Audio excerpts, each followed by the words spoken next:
Hi అండి, నమస్తే. ఈ వీడియోలో కుల్ఫీని ఈజీగా చేసి చూపిస్తాను. హాఫ్ లీటర్ పాలు తీసుకొని మరిగించుకోవాలి.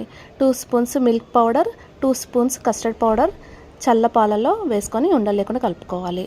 ఇలా పాలు మరుగుతూ ఉన్నప్పుడు 4 స్పూన్స్ షుగర్ని వేసేసుకొని కలిపేసుకోవాలి. బాదం కాజును కూడా గ్రైండ్ చేసి పెట్టుకోవాలి.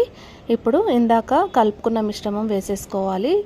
డ్రై ఫ్రూట్స్ మిశ్రమం కూడా వేసేసుకోవాలి. ఇలాచి పొడిని 1 స్పూన్ వేసుకొని బాగా కలిపేసుకోవాలి, మరిగించుకోవాలి. ఇలా దగ్గరికి అయిన తర్వాత స్టవ్ ఆఫ్ చేసేసుకొని పూర్తిగా చల్లారనివ్వాలి. ఇలా చల్లారిన తర్వాత ఐస్ క్రీమ్ మౌల్లో కానీ ఇలా చిన్న చిన్న గ్లాసులో కానీ వేసేసుకొని 2 అవర్స్ ఫ్రిడ్జ్లో పెట్టుకున్న తర్వాత 2 అవర్స్ తర్వాత ఐస్ క్రీమ్ స్టిక్స్ని పెట్టేసుకోవాలి. తర్వాత 5 to 6 అవర్స్ ఫ్రిడ్జ్లో పెట్టేసుకొని తీసుకొని ఇలా వాటర్లో ఒకసారి ఇలా పెట్టేసుకొని తీసేసుకుంటే ఈజీగా వస్తుంది. అంతేనండి, ఇంట్లోనే కుల్ఫీ ఈజీగా చేసుకోవచ్చు. ఈ వీడియో నచ్చినట్టయితే లైక్ చేయండి, షేర్ చేయండి, సబ్స్క్రైబ్ చేసుకోండి.